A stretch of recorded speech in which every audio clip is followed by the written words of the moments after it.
Magandang hapon mga kalapatids. Ito na po. Natapos po natin itong isang wall. Isang muka. Ayan po. Wrap lang po yan. Yun.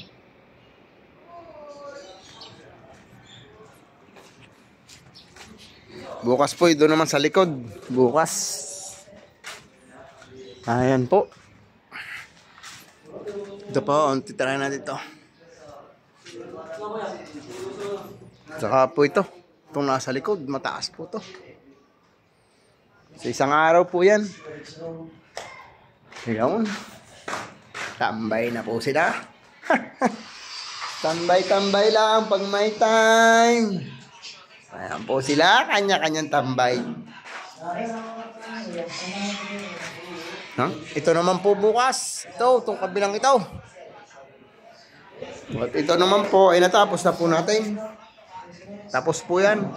Itong palaparan. Ayan, sige po mga kalapatids. Station lang po yan.